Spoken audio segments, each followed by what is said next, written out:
Hey traders, Gavin McMaster here from Options Trading IQ, and today we're looking at rolling option positions for a credit. I'm going to show you exactly how I do it, why I do it, and when I do it. So let's get started. Just a quick reminder that everything discussed is for educational purposes only, is general in nature and does not take into account your financial circumstances. So why do we roll option positions? Well, rolling allows you to extend a trade, adjust your risk, and in many cases collect more premium while doing it. For option sellers, the name of the game is controlling the narrative of the trade. Rolling lets you keep that control. But the key is to roll early and do it in a smart way, not when you're panicking or already in deep trouble. That's why I use a few simple rules to stay ahead of the move. Let's start with credit spreads. When I put on a credit spread, I typically start with the short strike delta around 15. That's my sweet spot for trading credit spreads, and it gives me a nice balance of premium and high probability. That 15 delta is also usually just outside the expected move of the stock as well. So it gives us high probability and a high chance of the spread expiring worthless. So here's when I'll roll the trade. I set a price alert at the halfway point between the underlying price and the short strike. I'll show you exactly how to do that in a second. I don't want to wait until the stock goes all the way to my short strike, because by that point it's a bit too late and it's very hard to roll at that point and very hard to roll for a credit.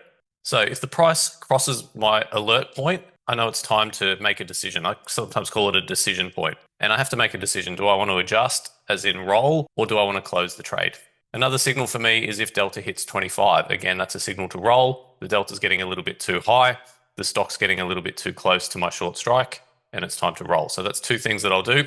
Sometimes I'll roll the spread out in time, and if possible, I'll move the strikes as well to try to get back to that 10 to 15 delta range. And sometimes I'll also have to add some extra contracts. So that does add risk to the trade. We're increasing our max loss on the trade, but sometimes that's the only thing you can do in order to roll for a credit. All right, let's go and have a look at an example and I'll show you exactly what I'm talking about. So here we've got a bull put spread on Home Depot. Started at around a 15 delta, the stock's dropped, and now the short strike's sitting at a 28 delta. And my price alert has gone off. So that means it's time to roll. Now I want to roll down. Ideally, I'd like to roll back to a 15 delta, but that may not be possible. So let's have a look at one thing that we can do. There's lots of different ways we can adjust, but let's take a look. Now, if we were to buy back this spread, so we have to buy to close this spread, we have to pay around $311 to close the short, and we receive about $208 for the long put that we own. If we just run that number quickly in Excel, we're going to have to pay $311 and we're going to receive about $208. It's going to cost us about $103 to close this spread. And you can kind of see that there on the profit and loss graph. So we know that's how much it's going to cost us to close this initial spread out. If we want to receive a credit, we have to receive at least $103 for the new spread. So here you can see I've done a simple roll down. I've just rolled the strikes down $5. This is now my short strike. It's a little high at the 20 delta, but that's okay. Problem is I've only received $75. So I've got a net debit for making this adjustment of about $30. Now, if I wanted to add risk to the trade and I wanted to roll for a credit, I may have to go to 2 contracts. Now we've doubled our risk. We've got $850 at risk, but we've received $150. And we can check those numbers as well, by the way. We'll get 200 times the 208. That's how much we receive. And we'll have to pay 200 times around 132. So roughly $152 received. This was our buy to close. This is our new sell to open. And our net credit is $49. So we've received $49, we've rolled for a credit. The downside is we've added extra risk to the trade by going to 2 contracts. Instead of rolling down in the same expiration date and adding contracts, one thing I could do is roll out in time. So here you can see I've rolled out now to the August 15th expiration. I've rolled out 2 weeks and I've managed to stay at 1 contract, and we're going to receive about $100. So not really a net credit, but roughly the same as what we paid to close the initial spread. And we've reduced our short strike to 345. Now delta's still a little bit high at 25, but we have given ourselves a little bit more room. We haven't quite got a credit, but it's more or less costing only about $3 to make this adjustment. So that's certainly a possibility. The other thing you can do is turn it into a condor, and that'll really help you generate a lot of extra credit. And we can add a bear call spread for this expiration date up at around, let's say, the 13 delta. And now you can see we've received about $150 for adding on that bear call spread. So again, we've roughly got this scenario here where we pay $103 to close the initial spread for August 1st. We roll down and out in time and we add a bear call spread, and we're going to get roughly about $150 as well for making that spread. We could run the numbers here, but we know with the payoff graph, if it's at 150, that's roughly the credit. So again, we've rolled for a credit. We've reduced some of our directional risk by adding that bear call spread. So that's certainly an option as well. One thing you need to be careful of when rolling out in time is watching the earnings date for the underlying stock, because by rolling out in time, you may now be exposed to earnings. Now, in this case, we're okay because Home Depot doesn't actually report earnings to August 19th. So these options will all expire before that date and we won't have any earnings exposure. But definitely anytime you're rolling out in time, always just be sure to check that earnings date. So that's a couple of different examples of how we can roll for a credit. The first one, we kept the expiration date the same. We rolled down in price, but we added an extra contract. The second example, we kept the contracts the same. We rolled out in time and down $5. We didn't quite get a credit, but it was more or less even, more or less a scratch adjustment. Maybe cost us $3. And then in the last example, we rolled out in time, we rolled the puts down and we added a call spread to turn it into an iron condor, and that received a credit of around $50.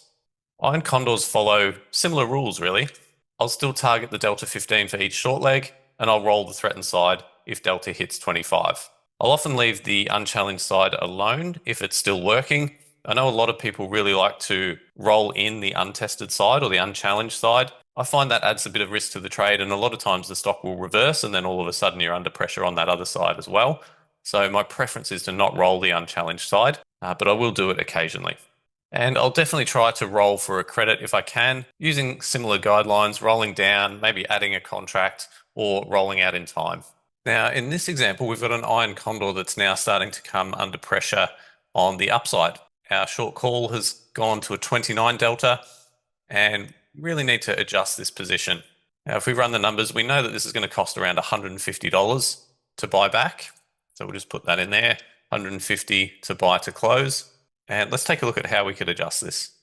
If we simply roll out and keep the contracts the same, we're only now going to have a profit potential of about $110. So it's actually cost us about $40 to make that adjustment. So we're not rolling for a credit in this case.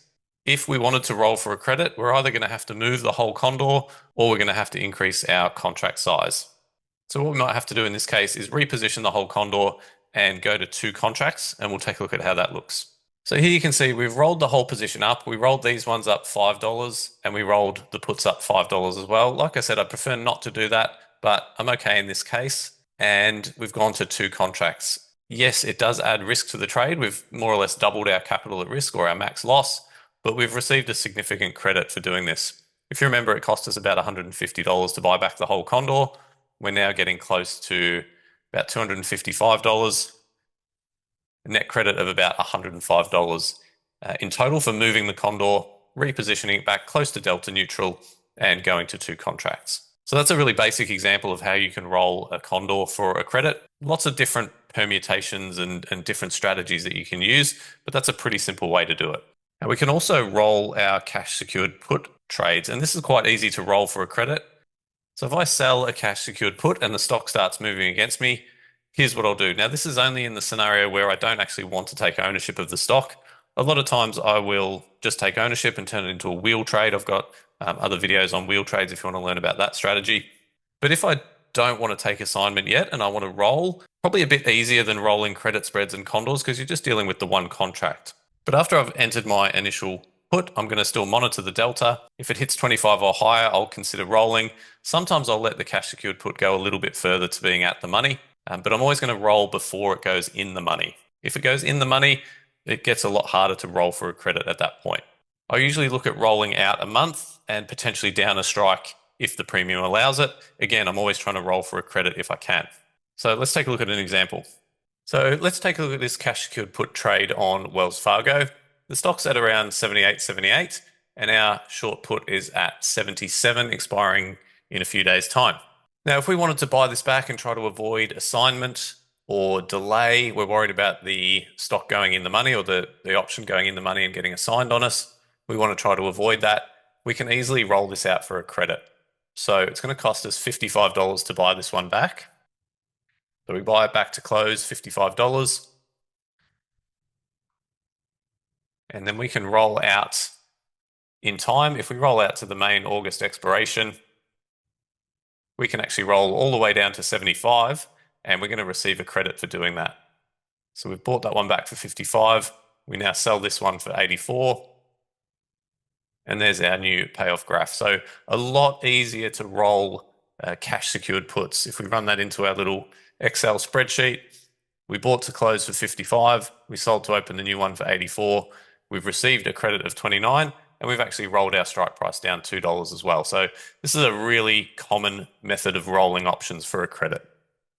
With options, it's very important to understand assignment risk because it makes a lot of traders nervous. But here's the truth. As an option seller, if you're managing your trades properly and rolling early, assignment risk is usually very low. The key thing to watch is whether there's still time value left in the short option. If there is, the odds of early assignment are extremely small. For example, if your short put is in the money but still has $1.50 of extrinsic value or time premium, assignment is very unlikely. Why? Because the option buyer has no incentive to exercise early and give up that time premium. Assignment tends to happen close to expiration and usually only when the short option is deep in the money and has very little or no time value left, or if there's a dividend in play. This is why I like to roll when the delta of the short strike hits 25, or if the stock reaches the halfway point between the stock price at the start of the trade and the short strike, and it keeps me out of trouble and away from any unwanted assignment. So I'm always rolling before it goes in the money, preferably rolling around that delta 25. So as long as you're managing your trades proactively and not letting them go to 0 days to expiration while deep in the money, you're usually going to be in good shape and avoid assignment. So let's recap some of the key guidelines I follow when rolling for a credit. Roll early and not when you're in panic mode. Use delta 25 as a decision point. Try to collect a credit if possible. And rolling isn't all about avoiding losses. It's about staying in the game, extending time, and keeping the premium flowing. So rolling is one of the most powerful tools option sellers have. And when used with discipline, it helps reduce stress, avoid early assignment, and build steady income over time. Thanks for watching. Let me know what your rules are for rolling options and if you agree with any of the things that I've discussed here on today's video. If you found the video helpful, don't forget to like, subscribe, and share your thoughts in the comments below. Reach out anytime with questions and have a great day.